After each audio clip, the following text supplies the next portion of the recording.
안녕하세요, 고기추가입니다. 오늘은 시승차에 대해서 얘기를 할 건데요, 차량을 구입하기 전에 시승을 꼭 해봐야 되는 이유 3가지에 대해서 말씀을 드릴게요. 제 영상을 처음 보시는 분이라면요, 제 채널에 수입차에 관련된 내용이 많이 있으니까요, 구독과 좋아요 해주시고 참고하셔서 차량 구입하시는데 꼭 도움이 됐으면 좋겠습니다.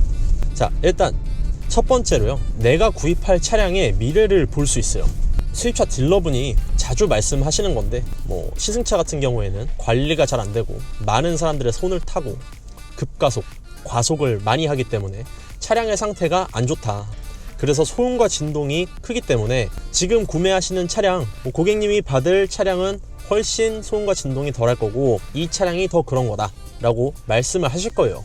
실제로 맞는 얘기긴 하겠죠. 다만 내 차도 결국엔 그런 소음과 진동을 낼 가능성이 아주 높아요. 시승차라고 해서 관리가 정말 안 되거나 그러지 않거든요. 제때 오일 갈아주고요, 문제가 있으면 지정 센터에 가서 제깍 고쳐오는 차량이기 때문에 뭔가 큰 문제가 있는 차량이 아니란 말이에요. 근데도 내가 만약에 느꼈을 때 소음과 진동이 너무 크고 이거 타기가 너무 그렇다 라고 생각이 되시면, 만약 그 차량이 디젤 차량이라면 가솔린 차량으로 보시는 게 맞고요, 다른 브랜드를 염두에 두시는 것도 하나의 방법입니다. 결국에는 내 차량도 처음에는 당연히 소음과 진동이 없겠죠.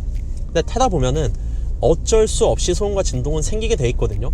가솔린보다 디젤이 커지는 정도가 훨씬 심하기 때문에 만약에 지금 시승을 한 차량이 디젤이면 가솔린을 보시는 것도 하나의 방법이고, 가솔린인데도 이거 너무 생각보다 승차감이라던가 소음, 진동이 너무 심하다고 생각이 되시면 당연히 다른 차량을 보시는 게 맞습니다.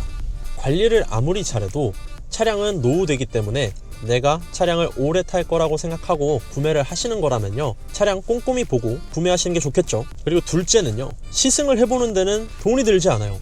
그리고 더불어서 시승 차량이 사고가 나도요, 내가 100%의 돈을 지불하는 게 아니에요. 브랜드에 따라 딜러사에 따라 다를 수 있겠지만 보험사에서 사고 난 돈의 100%를 지불하거나 면책금 아주 일부분만 내고 대부분 보험사에서 지불하게 돼 있어요.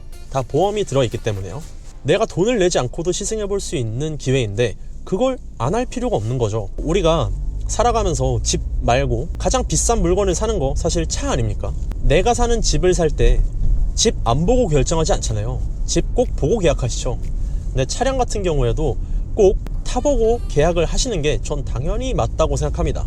시승을 해보기 곤란한 상황에서 계약이 들어가는 경우가 있잖아요. 만약에 내가 사전 계약을 걸어놓고 시승을 해볼 수 있는 기회가 생긴다면 꼭 시승을 해보시길 추천드립니다. 그리고 세 번째는요, 딜러랑 실제로 대화할 수 있는 시간이 그렇게 많지 않아요. 내가 이 딜러랑 정말로 계약을 하고 거래를 해도 되는가에 대해서 사실 의구심이 계속 드는 것도 사실이고요. 모든 인간관계에서 사실 유대감이라는 게 형성되기 위해선 시간이 필요하지 않습니까? 딜러분이 어떤 사람인지 정확히 알 수가 없어요.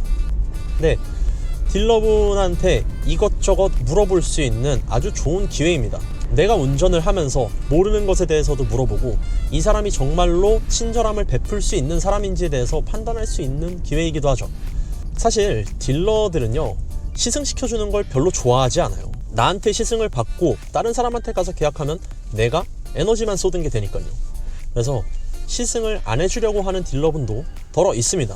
이 사람이 시승을 시켜주면서 나에게 어떻게 친절을 베풀고 어떤 서비스를 주는지, 이 사람이 정말 이 차량에 대해서 어느 정도의 지식이 있는지, 이런 것에 대해서는 알아서 좋으면 좋았지 나쁠 건 하나도 없거든요. 내가 시간만 투자해서 시승을 하게 되면은 많은 것들을 얻을 수 있습니다. 차량을 출고한 다음에 딜러분한테 차 타고서는 물어볼 기회 그렇게 있지 않거든요. 많은 분들이 차 출고해서 그냥 타고 가기 바쁘지 앉아서 나한테 이거 설명해줘라 저거 설명해줘라 하시는 분 그렇게 많이 없더라고요.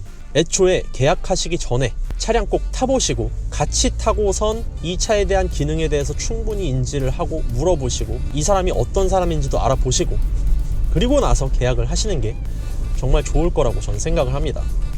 그리고 시승은요, 한 브랜드에서만 하실 게 아니라 여러 브랜드의 같은 세그먼트에 있는 차량을 다 타보시고 내가 정말 이 차가 맞는구나, 원래는 같은 선상에 놓고 보지도 않았던 차량이 시승해보고 되게 마음에 들어지는 경우도 있거든요. 그렇기 때문에 시승은 꼭 해보시고 결정을 하셨으면 좋겠습니다. 오늘 시승에 대한 내용은 여기까지고요. 다음에는 좀 더 유익한 내용 가지고 찾아뵙겠습니다. 그럼 다음에 뵐게요.